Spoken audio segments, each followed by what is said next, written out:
Conte et raconte le veau de Mekele.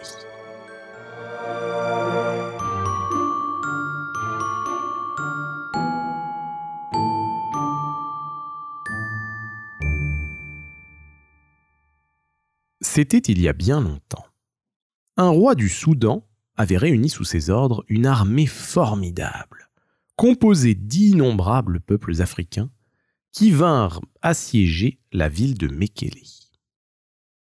Mais les habitants de Mekele, courageux et bien équipés, résolurent de se défendre avec acharnement et de ne livrer la place qu'à la dernière extrémité.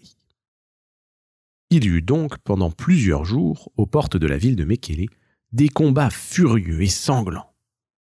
Et malgré leur acharnement, les assaillants ne parvinrent pas à forcer l'entrée de la ville et durent regagner leur camp pour se reformer.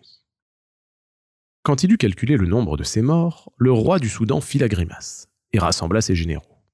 « Messieurs, dit-il, ce n'est pas bon du tout. » Et il leur expliqua que le meilleur moyen de venir à bout d'une cité qui lui opposait une telle résistance était de la prendre par la famine plutôt que par les armes. Il la fit donc encercler complètement, de façon à ce que personne ne pût en sortir pour aller chercher des vivres, ni y entrer pour en apporter. Puis il ordonna à chacun de s'installer le plus confortablement possible, en pensant que 3 semaines ou un mois plus tard, les habitants de Mekele affamés ne manqueraient pas de venir capituler.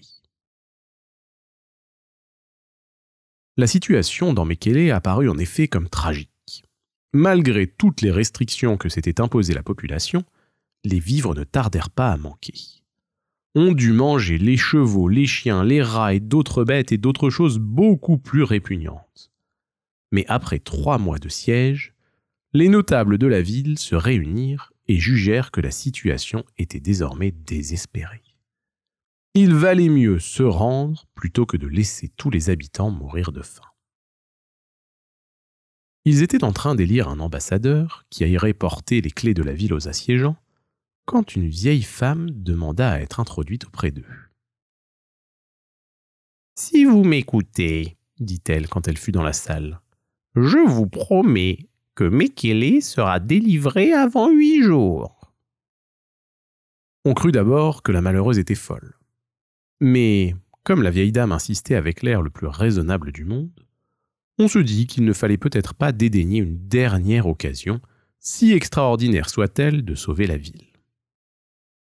« Que te faut-il donc, brave dame ?» lui demanda-t-on.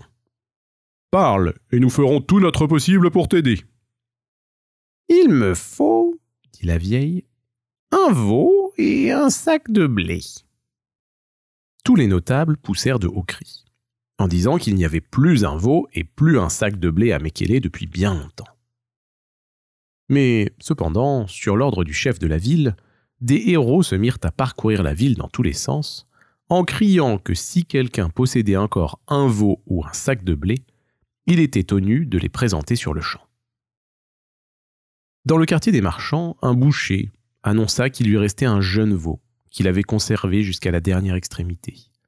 Et un boulanger avoua qu'on trouvait encore un peu de blé dans ses caves. Alors, on amena tout cela chez la vieille dame. Et devant le public étonné, et malgré les protestations unanimes, la vieille dame versa le contenu du sac devant le veau et laissa ce dernier tout manger. Ce pauvre veau, qui n'avait rien mangé depuis des mois, fut bien content.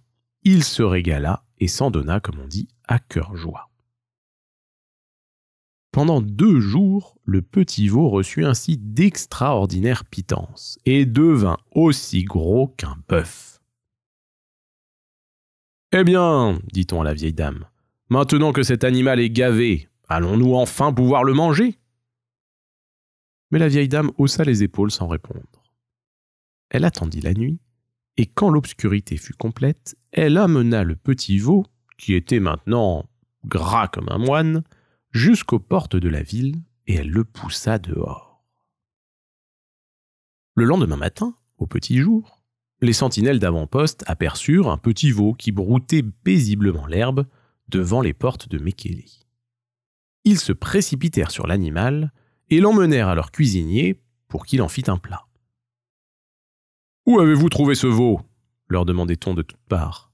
« Devant les postes de l'ennemi, répondait-il. Il a dû s'échapper cette nuit. »« Peste !» s'écriait-on. « Ils ont des veaux bien gras pour des gens qui sont assiégés depuis plus de 3 mois. » Le cuisinier tua le veau. Et, comme il lui ouvrait le ventre, un officier d'état-major vint à passer.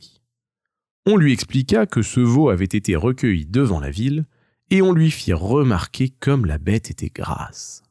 « Regardez son estomac, dit le cuisinier. Il y a encore au moins 2 boisseaux de blé qui ne sont pas digérés. Ces assiégés doivent avoir des vivres à ne savoir qu'en faire. » L'officier fut vivement impressionné. Il fit un rapport à ses chefs, et on parla du veau jusque devant le roi. Le roi se laissa aller au plus grand découragement.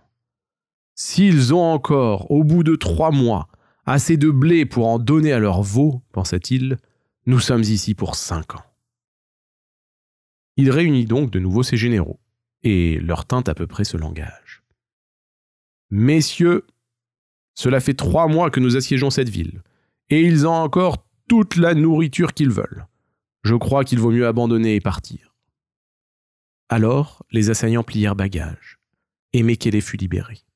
La vieille femme, de son côté, fut fêtée comme il se doit pendant plusieurs jours, et pendant longtemps, le veau de Mekele resta célèbre.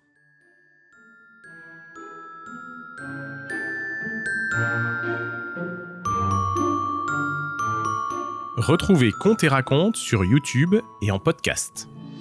Contes et Racontes, préparez votre enfant à la lecture. Des histoires sans illustration pour faire travailler son imagination et un vocabulaire soigné pour apprendre des mots chaque jour.